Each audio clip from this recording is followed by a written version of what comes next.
heated, atmosphere is heated more by incoming solar radiation than by terrestrial radiation.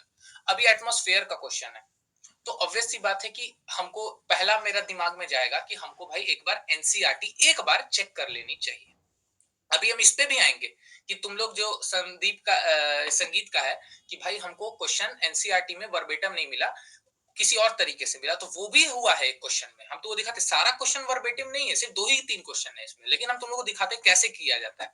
और दूसरा statement है carbon dioxide and other green house gases in the atmosphere are good absorbers of long wave radiation. अब तुम लोगों को हम एक बात बता दें, स्टेटमेंट 2 कहीं भी एनसीईआरटी में नहीं दिया है, लेकिन अब यहाँ पे तुम लोगों को लगाना है आईएएस का दिमाग, क्योंकि यहाँ पर कहीं भी ये नहीं बोल रहा है कि दोनों स्टेटमेंट गलत है। इसका मतलब हम लोग ये मान के चल सकते हैं कि या तो 2 चीजें पॉसिबल है, तीसरा पॉसिबिलिटी को भी हम कंसीडर नहीं कर रहे हैं, ध्यान से सुनना।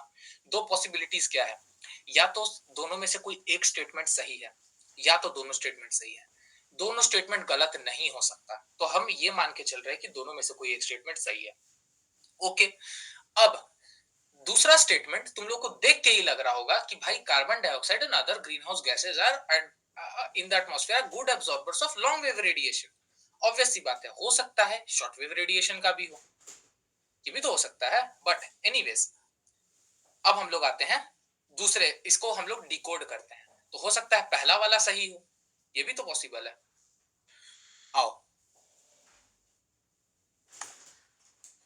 हीट बजट ये है एनसीईआरटी से निकाला हुआ तुम्हारा एक्सक्रिप्ट। अब जो हम अंडरलाइन किए हैं उसको ध्यान दो, यहां से पढ़ना शुरू। Consider the solar insulation received is 100%। ठीक, अब तुम लोग इसको कैसे पढ़ोगे?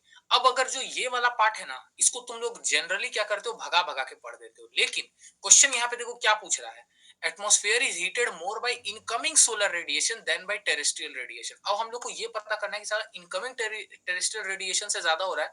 अब टेरेस्ट्रियल रेडिएशन क्या है आखिर, क्योंकि अगर ये पढ़ भी देना तो हीट बजट कई लोग क्या करते हैं, भगा के पढ़ देते हैं, लेकिन नहीं, एनसीईआरटी की एक एक लाइन, एक एक लाइन, हम बार बार करें, एक एक लाइन इंपॉर्टेंट है एनसीईआरटी की, चाहे किसी भी एग्जाम को दे लो। देखो ध्यान से, मान लो कि 35 units are reflected back to space, ये अभी अपने क्वेश्चन के काम का नहीं है, जरूरी है पर अपने क्वेश्चन के काम का नहीं। ये देखो, मान लो कि 35 यूनिट्स आने से पहले ही स्पेस में हम लोग बाहर फेंक दिए, तो अब 65 यूनिट्स अब्सॉर्ब हुआ अर्थ में, इसमें से 14 यूनिट्स एटमॉस्फेयर में ऑब्जर्व होता है। अब देखो सबसे पहला क्या था, एटमॉस्फेरिक रेडिएशन, सोलर रेडिएशन से एटमॉस्फेयर में सिर्फ 14 यूनिट एब्सॉर्ब हुआ, और 51 यूनिट्स अर्थ का सरफेस एब्सॉर्ब करता है।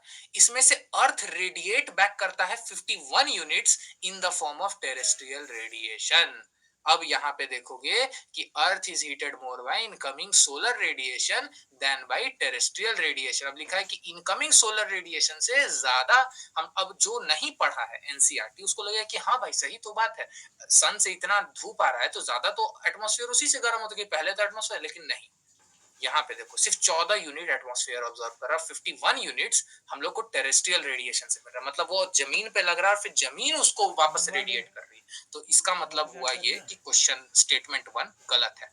अब यहाँ पे जिसको इतना पता है वो बंदा क्या करेगा, वो बिना सोचे समझे statement 1 is incorrect and statement 2 is correct मार देगा, वो दूसरा क्वेश्चन देखेगा ही नहीं स्टेटमेंट को। क्यों नहीं देखेगा, क्योंकि ऐसा तो हो ही नहीं सकता कि दूसरा स्टेटमेंट गलत होगा, और अगर पहला स्टेटमेंट गलत निकल गया तो दूसरा स्टेटमेंट गलत ही होगा।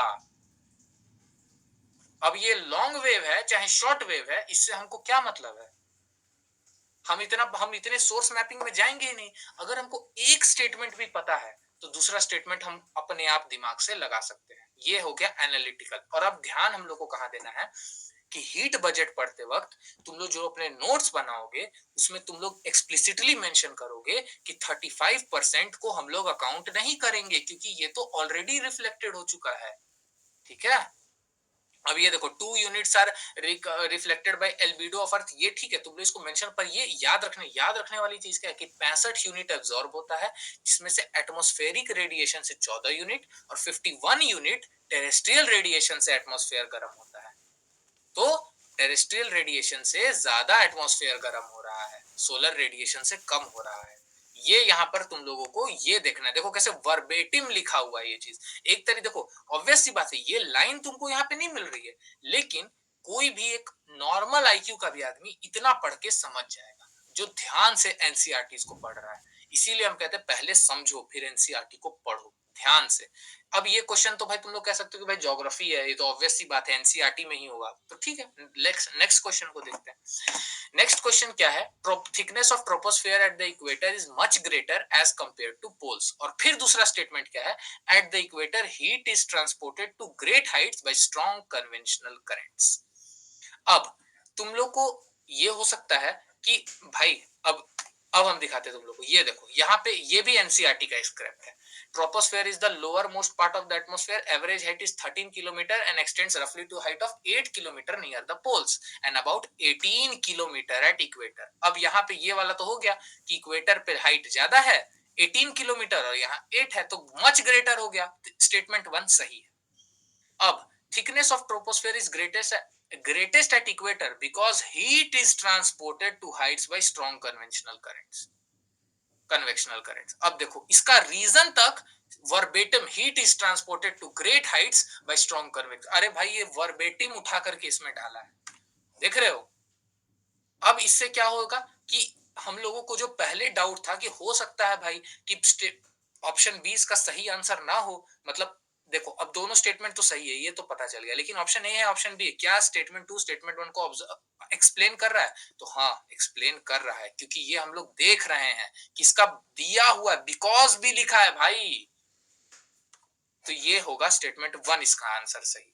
ठीक है, ये भी तुम बोलोगे कि चलो भाई ठीक है तुम ये भी एनसीईआरटी से उठा के ले आए। अभी एक और क्वेश्चन देखते हैं, दो क्वेश्चन अभी तक हम बुक से निकाले हैं, ठीक है, अभी तक तुम लोग सिर्फ नोट करना 10 में से 2 क्वेश्चन। अब देखो, pyroclastic debris, ash and dust, nitrogen compounds and sulfur compound, how many of the above are products of volcanic eruptions?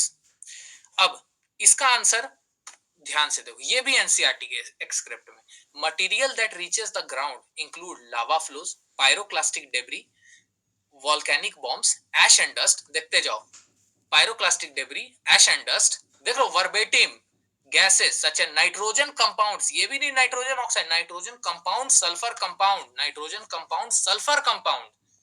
अब तुम लोग बताओ कि अगर यूपीएससी को तुम्हारी मारनी होती तो वो लिख देता ना कि volcanic eruptions also contains minor amount of chlorine, chlorine की तो स्पेलिंग गलत है anyways, chlorine, hydrogen and argon.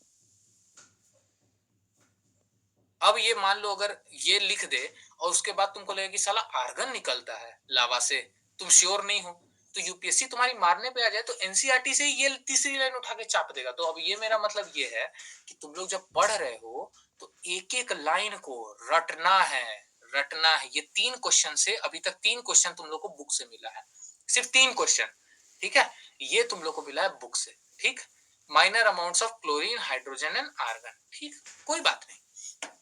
अब which of the following is or are correct inference or inferences from isothermal maps in the month of January? अब देखो यहाँ पे देखो कैसे तुम लोग के साथ अभी अभी देखो तुम लोग के आंख के सामने हम तुम लोग की मार के दिखाते, देखो कैसे isotherms deviate to the north over the ocean and to the south over the continent. A presence of cold ocean currents, Gulf Stream and North Atlantic drift make the North Atlantic Ocean colder and the isotherms bend towards the north.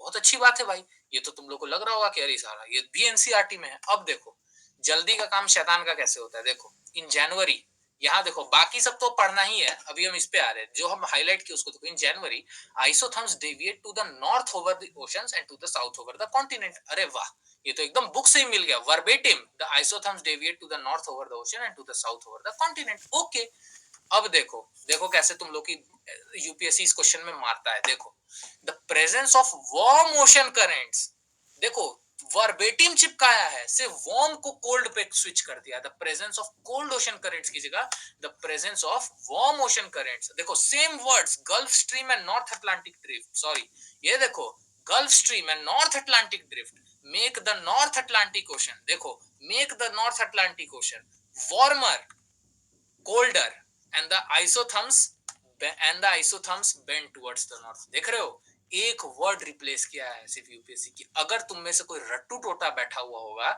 जो कि बिना समझे पढ़ लिया होगा तो वो उसका इस क्वेश्चन में मारा जाएगा।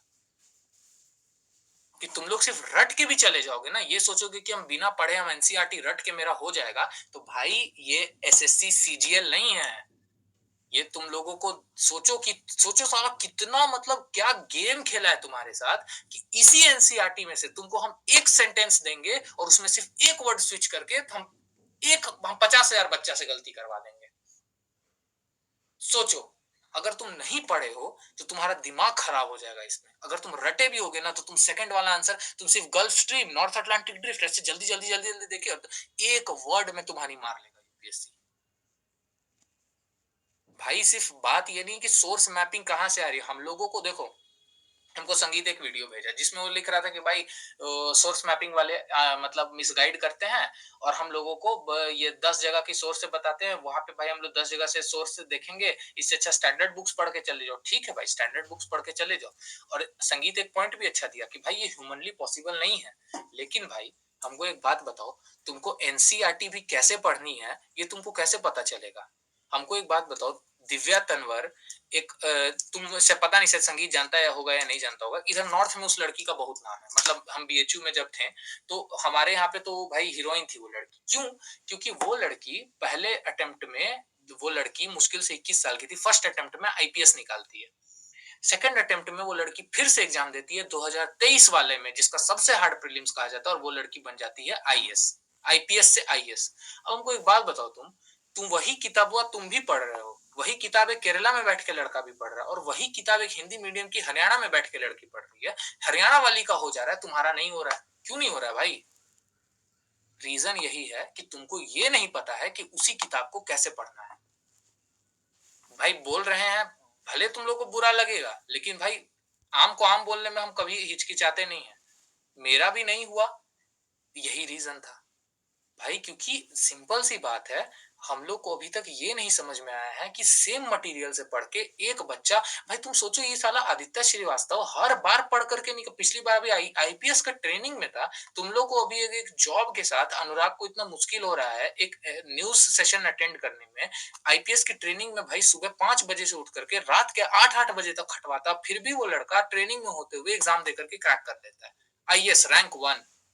मतलब वो लोग कुछ तो क्रैक किया है जो तुमको नहीं पता है, और हम लोग को जिंदगी भर नहीं पता चलेगा अगर हम लोग इसी तरीके से चलते रहेंगे। तो न्यूज में क्या कवर करना है, कैसे कवर करना, और किताब कैसे पढ़नी है, क्या फिल्टर आउट करना है और क्या पढ़ना है, ये तुमको पता चलेगा जब तक तुम सोर्स मैपिंग नहीं करोगे। तो अभी अभी एक क्वेश्चन आएगा जिसका हमको भी कोई सोर्स नहीं मिला, तो वो क्वेश्चन हम तुमको बताएंगे कि भाई इस क्वेश्चन का ये बेतुका क्वेश्चन है, इस क्वेश्चन को पढ़ने के लिए तुमको सही में जाकर के ये चीजें पढ़नी होगी, तो वो क्वेश्चन छोड़ दो। लेकिन वो 10 क्वेश्चंस में से ना संगीत अनुराग वो एक क्वेश्चन है, 10 का 10 क्वेश्चन ऐसा नहीं हो सकता। और 10 का 10 क्वेश्चन अगर तुम एनसीईआरटी पढ़ के तुमसे सॉल्व हो रहा था, तो एक बात बताओ कि ऐसा क्यों हो रहा है कि सिर्फ कुछ बच्चों का सॉल्व हो रहा है और हम लोग से गलती हो जाए? तो वो क्या लग रहा है कि इस क्वेश्चन में कितने बच्चे मार खाए होंगे ना, एनसीईआरटी रटे हुए बच्चे मार खाए होंगे इसी क्वेश्चन में, सिर्फ वार्म और कोल्ड में। क्योंकि उनको ये नहीं पता कि कोल्ड ओशन करंट्स और वार्म ओशन करंट्स का आइसोथर्म से क्या वो है। इसको तुमको वर्बेटिम याद ही नहीं करना है, तुमको इतना इस लेवल पे तुम्हारा एनालिसिस होना चाहिए कि तुमको पता होना चाहिए कि गल्फ स्ट्रीम कौन सी करंट है। अभी बोल रहे हैं तो बहुत आसान लग रहा होगा कि अरे भाई इसमें क्या है वो, लेकिन जब वहां एग्जाम हॉल में बैठे रहोगे ना और टाइम बीत रहा होता है, तो उस वक्त ना आदमी दोनों ऑप्शंस में ना पढ़ता भी नहीं कि वार्म ओशन करंट है या कोल्ड ओशन करंट है। हम खुद एग्जाम दिए हुए हैं भाई, 2023 से एग्जाम ही दे रहे हैं यूपीएससी का, अलग अलग अलग अलग, यही ये होता है। चीज हाँ सेम हुआ था वही मेरे हाँ, साथ। ये इसी साल का इसमें एग्जाम है ना, हाँ इसमें बैठे थे। इसका वही जो मैं बोला था ना, यूट्यूब पे पढ़ा था हिमांशु थापा, हाँ बहुत हाँ अच्छे से उसने ये सारी कॉन्सेप्ट पढ़ाई थी। और हम्म, फर्स्ट ऑप्शन में श्योर था कि करेक्ट हम्म, है, आइसोथर्म्स डेविएट होता है नॉर्थ में और फिर साउथ हम्म, में। कॉन्टिनेंट लग के लैंड में आने के बाद वो मुड़ जाता है थोड़ा सा। But exactly. सेकंड ऑप्शन जो है ना वो समझ बहुत कंफ्यूज हो गया था मैं, मतलब समझ क्योंकि ही भाई नहीं आ रहा था। वार्म है या कोल्ड, एक वर्ड में तुम डेविएट कर क्यों? क्योंकि तुमने बार बार उसके टेस्ट नहीं लगाया, तुमने उसको उस लेवल पे जाकर के नहीं समझा कि अरे भाई इसको एक एक वर्ड को ध्यान से पढ़ना है। इसलिए इंपॉर्टेंट हो जाता है सोर्स मैपिंग कि भाई तुमको एग्जैक्टली पता होना चाहिए कि एनसीईआरटी में किस कोने से पूछा है और हमको क्या पढ़ना है उस एनसीईआरटी में। अब एक बात बताओ, ये लाइन है, in general the effect of latitude on temperature is well pronounced on the map. अब ये लाइन अगर तुम इग्नोर भी कर दोगे तो भाई हमको ये तो ऐसा कुछ नहीं है जो कि तुम दिमाग से नहीं खेल सकते, लेकिन अगर तुम देखो भाई, तुम्हारा दिमाग जो है ना, तुम इसको वर्क हॉर्स की तरह हर लाइन में तुम उतना ही नहीं लगा सकते। तुमको ध्यान देना है कि किस जगह पे हमको ज्यादा स्ट्रेन देना है और किसको भगा भगा के पढ़ना है। ये इंपॉर्टेंट हो जाता है लाइन बाय लाइन। एनसीईआरटी का ये मतलब नहीं है कि आप सब पढ़ लो। हम तुम लोग को एक दिखाते हैं ये चीज। ये हम 2023 में जो बुक खरीदे थे एनसीईआरटी की, उस समय हम और दिव्यांश साथ रहते थे, तो हम ज्यादा तुम लोग का टाइम खा रहे हैं, लेकिन ये हमको क्वेश्चन भाई इजीली सॉल्व हो जाता, सही बात है। बस वही है कि मैं उस टाइम पे कंफ्यूज हो गया था, करंट्स वगैरह दिमाग से भूल गया था, गल्फ स्ट्रीम कौन सा होता है क्या होता है ये भूल गया था थोड़ा सा। बट अगर याद रहता ठीक से, कॉन्सेप्ट समझा रहता और दिमाग में बैठा होता तो ये भी सही हो जाता। ये देखो तुम लोग को हम दिखाते हैं। ये 1 मिनट, सॉरी भाई, थोड़ा सा 1 सेकंड के लिए हम इसको रोक रहे हैं, ठीक है? तुम लोग को हम कुछ दिखाना चाहते हैं। ये देखो, ये जब हम ना हम ये तुम लोग को दिख रहा होगा। 1 मिनट के लिए हम प्रेजेंटेशन बंद कर रहे हैं, ध्यान देना थोड़ा। हाँ, ये देखो, ये हम ना 2023 से पहले हम एनसीईआरटी को कवर किए थे। तुम लोग को अगर दिख रहा होगा तो देखो, यही लाइन पूरे बुक में हम सिर्फ इसी लाइन को अंडरलाइन किए हैं गल्फ जो अभी स्ट्रीम क्वेश्चन प्रेजेंस ऑफ आया है। Warm current. ठीक है, तो एनसीईआरटी में भी हम लाइन बाय लाइन अंडरलाइन किए हैं। इस तरीके से एनसीईआरटी को हम कवर किए थे ज्योग्राफी की। ठीक है, तो आपको हम ये नहीं दिखा रहे कि मेरे से तुम लोग देख के सीखो, लेकिन देखो पूरी एनसीईआरटी सब कहते हैं वर्ड बाय वर्ड पर, लेकिन इसमें भी तुमको क्या पढ़ना है, किसको रटना है और किसको कैसे, तो ये ऐसे होता है। ठीक है, बस इतना ही कहना था। एनीवेज, अब हम आते हैं वापस तुम लोग को सोर्स मैपिंग दिखाते हैं। क्यों सोर्स मैपिंग जरूरी हो जाती है अब तुमको हम दिखाते हैं। क्योंकि भाई तुमको कौन बताएगा कि क्या जरूरी है और क्या नहीं जरूरी है, बताओ? तुम्हारा तो कोई नहीं है। ठीक है, अब दे लो अगला क्वेश्चन पे आते हैं। अब तो बहुत तुम लोगों का हम वो कर लिए कि भाई ठीक है, ये हम तुम लोग को पता है एनसीईआरटी क्यों जरूरी है। ठीक, अब आते हैं तुम लोगों का, अब जो संदीप का क्वेश्चन था कि which of the following countries are well known for the 2 largest cocoa producers in the world. ठीक, बहुत अच्छी बात है। अब हमको एक तुम बात बताओ, ये क्यों पूछा कि साला 2 largest cocoa producers? Single largest भी पूछ लेता। क्यों भाई 2 लार्जेस्ट ही क्यों, 3 लार्जेस्ट क्यों नहीं? अब उसका हम तुम लोग को आंसर देते हैं। ये हम संगीत को और अनुराग को वीडियो बना के भेजे थे, लेकिन हम फिर भी तुम लोग को इसको और स्ट्रेस करके बताते हैं। ये देख, इंडियन एक्सप्रेस का आर्टिकल डेटेड 2 मई। एग्जाम कब था? 28 मई को। और 2 मई का एक आर्टिकल आता है, chocolate industry meltdown, what led to the rise in prices of cocoa beans. अब तुम यहाँ पे पॉइंट ये भी नहीं कि 2 मई को आया था, ये देखिए यहाँ पे क्या लिखा हुआ है। African countries, Ghana and Ivory Coast, where 60% of the world coca beans come from. अब देख, एक लाइन, एक इंडियन एक्सप्रेस का आर्टिकल, यहाँ पे भी 2 ही कंट्री का नाम दिया है और यहाँ पे बोल रहा है कि 60% प्रोड्यूस करता है। और ये देख, यहाँ पे भी पूछा 2 लार्जेस्ट कोका प्रोड्यूसर। इसका क्या मतलब है भाई? 2 और 2 एक बच्चा बता देगा कि जो क्वेश्चन बनाया है ना, वो 2 लार्जेस्ट इसलिए पूछा है क्योंकि वो ये था इसका सोर्स, इंडियन एक्सप्रेस का एक आर्टिकल। और अब अगर हम तुम लोगों को इंटरनेशनल न्यूज देते हैं, हम अगर अनुराग को देते हैं कि ईरान के ईरान के लिए क्यों जरूरी हो गया है ये वाला, उस पर हम डिस्कशन कर रहे हैं। अगर हम किसी और न्यूज को तुमको, किसी और देश का न्यूज तुम लोग को बोल रहे हैं कि खोज करके लाओ, अगर हम कह रहे हैं कि भाई यहाँ पे इस देश का यहाँ पे ये डील हुआ है, तो क्यों जरूरी है? इसलिए जरूरी हो जाता है क्योंकि एग्जाम के 20 दिन पहले एक आदमी बैठता है, वो एक आर्टिकल को उठाता है इंडियन एक्सप्रेस का, और वहां से वो सिर्फ 2 कंट्री का नाम लिखा है यहाँ पे, 2 कंट्री का, और तुमसे भी पूछ देता है कि 2 कंट्री का नाम बता। हो सकता है भाई उसको अगर पता होता ये बात कि घाना या कोट, देखो ये जो लिखा है कोट डी आइवरी, ये भाई आइवरी कोस्ट का फ्रेंच नेम है क्योंकि ये फ्रेंच कॉलोनी थी। तो लेकिन तुमको इतना तो समझ में आ रहा है कि आइवरी कोस्ट है ये? ऐसा तो नहीं है कि ये समझ नहीं आ रहा। इसका आंसर सी होगा। ये इंडियन एक्सप्रेस के आर्टिकल से उठा के पूछा है भाई। दो 2 लार्जेस्ट कोका प्रोड्यूसर्स तुमसे क्यों पूछा? क्योंकि वो यही आर्टिकल पढ़ा और उसको लगा कि ले मिल गया क्वेश्चन। अब एक बात बताओ, ह्यूमनली पॉसिबल तो नहीं है, लेकिन अगर जो हम लोग न्यूज डिस्कशन कर रहे हैं, रोज हम एक एक टॉपिक सबको दे रहे हो, और उसमें से अगर तुम लोग ये फैक्ट्स उठा करके नहीं लेकर के आ रहे हो, हमको पीपीटी में फैक्ट्स चाहिए। हमको ये नहीं जानना है कि उसका इम्प्लीकेशंस क्या होगा, उसका एग्जांपल्स, वो तो हम 2 और 2 4 लगा लेंगे। हमको तुम फैक्ट्स बताओ, फैक्ट्स के बेसिस पे हम एनालिटिकल्स बता देंगे। हम तुम लोगों को मेरे किसी भी आर्टिकल में उठा के देख लो, हम सिग्निफिकेंस भी बताते हैं तो उसमें हम तुम लोग को वो फैक्ट्स देते हैं जो तुम लोग को कहीं और नहीं मिलेगा। हम 10 सोर्स से उठा के फैक्ट्स लेकर के आते हैं। फैक्ट्स पता रहेगा, तुम अपने आप 2 और 2 4 कर लोगे। मेरे लिख देने से कि इससे इंडिया का इनोवेशन बढ़ेगा, तुम अपने आंसर में ये नहीं लिखने वाले हो कि तुम इंडिया का इनोवेशन बढ़े, तुम वही लिखोगे जो उस समय स्ट्रेस में तुम्हारे दिमाग में आएगा। तुम वही उल्टी करके आओगे जो तुम्हारी सोच है। कितना भी सिखा लो, तुम हम तुमको बताते रहेंगे बार बार कि भाई ये फॉरेस्ट राइट एक्ट को अमेंड करने से ये होने वाला है, तुम वो नहीं लिखोगे। तुमको वहां पे यही याद आएगा कि साला आदित्य बताया था कि बस WPA एक्ट जो है वो एनिमल्स के उसके लिए है, और फॉरेस्ट राइट्स एक्ट वो ट्राइबल्स के लिए है, और इन्वायरमेंट कंजर्वेशन एक्ट जो है, ये फॉरेस्ट प्रोटेक्शन एक्ट जो है वो है उसके लिए, वो लैंड के लिए है। 3 एक्ट है, 3 अलग अलग चीजों के लिए। याद है भाई इतना बस, और तुमको कुछ याद नहीं रहने वाला। इसी तरीके से अब यहाँ पे हम तुम लोग को भाषण देंगे कि अगर कोई हम आर्टिकल दे तो तुम लोग उसमें से खोजो कि फैक्ट क्या है। यहाँ पर ये इस पूरे आर्टिकल में ये देखो, the consequence of crop drop, the consequence is the drop in crop yield, international cocoa organisation had forecasted a global shortfall of about इतना टन इतना। ये कोई नहीं पूछ रहा, हमको इससे मतलब नहीं है भाई कि इससे ग्लोबल शॉर्टफॉल कितना हुआ, कितना था। हमको I don't want the fucking data, I want कि ये जो इंटरनेशनल कोका ऑर्गेनाइजेशन है क्या ये एक प्राइवेट बॉडी है या एक UN की बॉडी है। बस हमको इतना जानना है। हमको ये नहीं जानना कि चॉकलेट US रिटेल स्टोर्स में सिर्फ 11.6% हुआ, हमको नहीं जानना। ये हमको नहीं जानना कि मार्केट रिसर्च फर्म सिरकाना ने क्या कहा। हमको बस ये जानना है कि घाना और आइवरी कोस्ट दुनिया का सबसे बड़ा कोका बीन्स प्रोड्यूसर्स है। अगर तुम्हारा PPT 2 पेज का भी बनता है सारे फैक्ट्स मिला के, तो 2 पेज का ही लाओ। अगर यहाँ पे है due to the development of El Nino, तो please focus on describing El Nino. Don't focus on कि please focus on how El Nino affects West Africa. तुम्हारा भले टॉपिक था कोका बीन्स, लेकिन तुम ये बताओ कि एल नीनो वेस्ट अफ्रीका को कैसे अफेक्ट कर रहा है। उससे हो सकता है हमको एक नया चीज पता चलेगा कि एल नीनो का इफेक्ट वेस्ट अफ्रीका पे पड़ता है, ये मेरे दिमाग में आएगा। हमको ये नहीं जानना कि कितने टन से कम हो गया, वो है बेकार इंफॉर्मेशन। और ये तुमको PYQ देख के पता चलेगा कि न्यूज पढ़ते वक्त किस इंफॉर्मेशन को फिल्टर आउट करके कचड़े में डालना है और किस इंफॉर्मेशन को लेकर के आना है, जो कि 1 महीने से हम देख रहे हैं कि सब कर रहे हैं।